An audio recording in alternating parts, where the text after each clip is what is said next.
welcome back to Simply Social Work. For today's video, my name is Bree. Welcome if you're new, or welcome back if you've been here for a while. This is the channel where I talk about all things involving mental health and social work, from the history of social work to how to get the most out of your therapy sessions to reviewing mental health depictions in books, movies, and games. This video is a little bit different. This video is for all the caregivers out there. For those of you who don't know or who aren't following me over on Instagram, where I share a lot of content related to caregivers, I work primarily with caregivers and caregiver support. So I wanted to make a video and start making space for that here on this channel as well, because mental health and caregivers is something that I think often gets overlooked and people either don't know about it or aren't as familiar.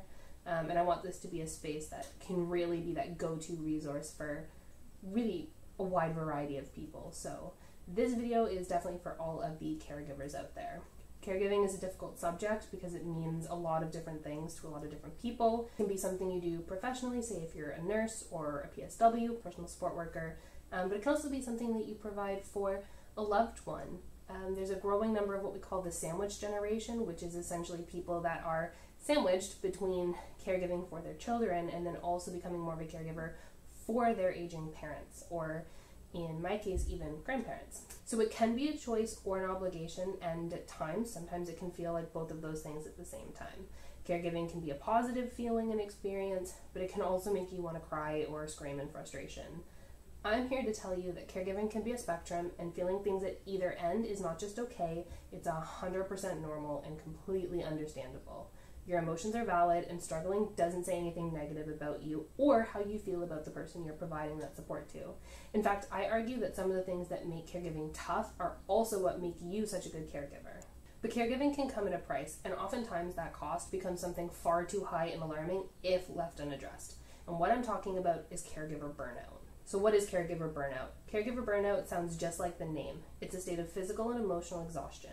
It occurs when caregivers don't receive support or are responsible for way more than they're physically or financially capable of doing on their own. Caregivers often prioritize the needs of others before their own, and therefore stop caring for themselves or pursuing their own interests. Caregivers are often the last on their list. And life doesn't stop just for caregivers. So there's often the added strain of trying to juggle multiple roles and responsibilities alongside this new role, right? If you're suddenly, like in my case, right? If you're suddenly caregiving for a family member, I still work, I still have this channel, I still have friendships, and I still have hobbies, and those things don't all stop just because I've taken on this new role. So sometimes it's really about trying to balance all of those things, and not all environments are like mine where they're a little bit more flexible and I have that option, so it can be really quite tough sometimes for many caregivers out there. Caregivers want to provide the best care that they can, and sometimes this means putting pressure on themselves to meet an unrealistic standard of perfections at all times, right? You can't get frustrated or upset or lose your patience or feel any kind of difficult emotion, or that gets internalized as that you're not doing a good job, or that you're not trying hard enough, or that you don't care enough, and that makes the struggle so much worse. And this is a common problem among caregivers. Studies have found that more than half of caregivers report feeling overwhelmed, anxious, worried, or frustrated, all emotions that can contribute to burnout. Caregivers often experience isolation due to the nature of their roles and responsibilities, and so they're at an increased risk of caregiver burnout if they also live with the person that they're caring for, because it quickly takes up all of their time and even their identity. Think about it, right? If you're a nurse, while you may work really long hours, and thank you for that, by the way, to the nurses and healthcare workers and professional caregivers that are watching, I know that you are understaffed and overworked, and I appreciate you.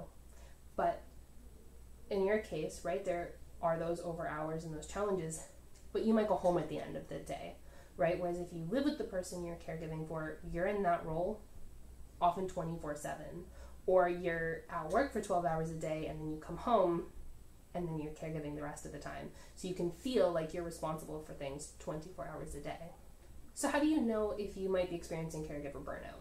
Well, there's a couple of telltale warning signs, such as withdrawal from friends and family, loss of interest in previously enjoyed activities, feeling irritable, hopeless, and helpless, changes in appetite, which could also be weight gain, or even weight loss. That can be an increase and a decrease either way for both of those things.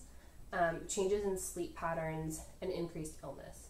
As a caregiver, it's normal to see some of these symptoms from time to time. During a partner's relapse, for example, difficulty sleeping or feeling hopeless is common and understandable, right? Same as grief in changing circumstances or fear in changing circumstances. But where these experiences become warning signs is when they become consistent, distressing, and you experience 3 or more simultaneously. So if you're constantly exhausted, you're constantly irritable, and you find yourself getting sick often, if not all the time, you may want to check in with yourself and really ask yourself honestly how you're doing. If left untreated, caregiver burnout is harmful to both the caregiver and the person receiving care.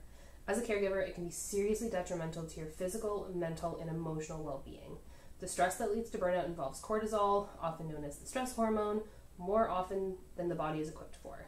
This results in a whole host of potential health concerns, such as reduced energy, including chronic fatigue, right? How many times, to my caregivers out there, do you wake up in the morning and you could just go right back to sleep an hour later for hours?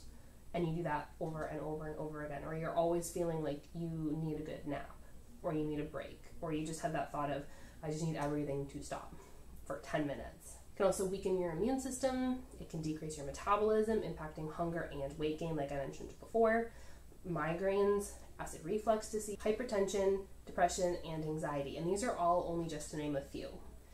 Caregiver burnout also goes hand in hand with compassion fatigue, which is when your physical and emotional exhaustion lead to a diminished ability to empathize or feel compassion for others. It's often referred to as the negative cost of caring. We're seeing a rise in this phenomenon with professionals who are regularly exposed to the traumatic experiences of others, particularly in healthcare and emergency services. And most of the statistics that you see on that are pre-pandemic, so you can imagine how prevalent this is today. And as a side note, my use of the word traumatic may throw some people off here, but the truth is some of what we deal with as caregivers would definitely be described as trauma. And shit's serious sometimes. Compassion fatigue is problematic not just for the care you're providing, but it can also spread to include your personal relationships as well, including your romantic partner, friends, and family. You may find yourself struggling with intense, frequent frustration at the individual that often involves unconsciously withdrawing from them. Others experience a numb feeling where they become so overwhelmed that eventually there's a level of emotional dissociation that happens as a way of the mind protecting itself. The more burnt out you are, the harder it is to provide care for others and for yourself. And this can end up creating that negative feedback loop. You become so exhausted that you become unable to stop the roller coaster, let alone get off the ride. Now, I know this video is pretty depressing so far, but I'm also here to tell you that there are ways to prevent caregiver burnout or recover from it if you're noticing those warning signs. This isn't just an everything sucks video. As much as possible, I try never to just leave you guys with the doom and gloom. This isn't hopeless, and there are things that you can do. The problem with coping and prevention strategies, though, is that they will initially probably make you uncomfortable. So I want you to ride that discomfort, push through your initial skepticism, and hear me out. Ready? You have to make yourself a priority. No, not a priority two, not as an afterthought or an if I have time. A priority, period, end of story, close the book. First up is your emotions.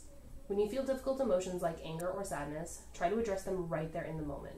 Ask yourself what is making you feel this way and respond compassionately to whatever the answer is. When possible, try to cope with the emotions and move forward through it without suppressing them or judging yourself for feeling what you feel. Self-care is also absolutely crucial, and I know this is where I'll lose some of you, but hang in there. I told you to sit through the discomfort. The thing is, you do have the time. And I know I have been guilty of saying this myself. I don't have time. I don't have time. But you do. You do have the time because self-care isn't just bubble baths and facials. In fact, many people actually hate those things. I'm not one of them. I'm going to be honest. I'm kind of basic sometimes when it comes to self-care. But I know many people that is not their cup of tea.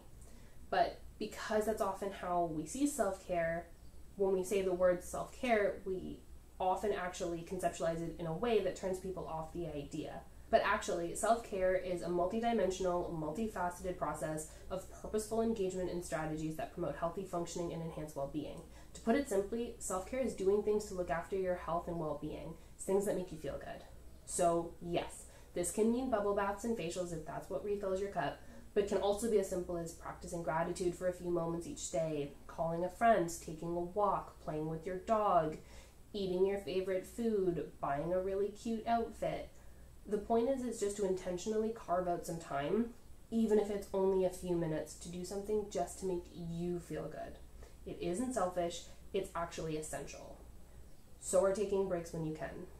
And it's crucial to set realistic expectations for yourself, the person you're caring for, and to maintain boundaries accordingly.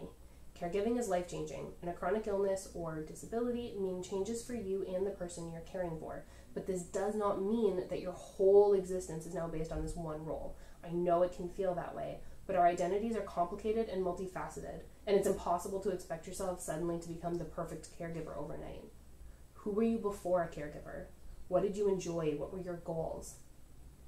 Equally, it's important to remember that the person you're caring for still has capability and still has capacity, and the two of you need to figure out a way to become a team and lean on the strengths that they do still have.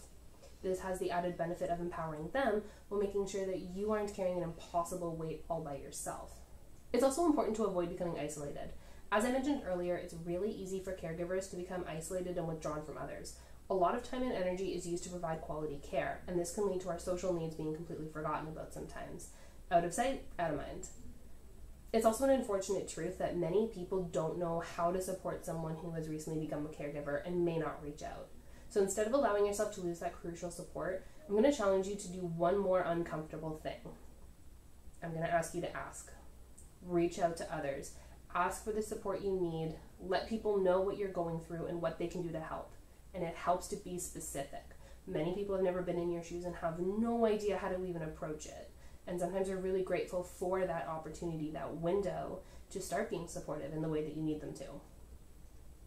And it's also worth remembering to take advantage of the professional or volunteer services that are out there, such as support groups or visiting respite care, visiting PSWs, at-home nurses, right? What are the resources in your area?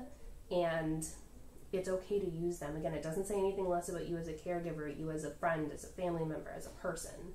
So I hope this video is helpful to you. If you are a caregiver who is dealing with burnout or who might be at risk for burnout, please be sure to get the support that you need to take care of yourself. If you don't know what support you need or what resources are out there, please send me a message. You can find all the ways to contact me on my website or heading over to my social media. Send me a message, send me a DM, and I'll help put you in the right direction.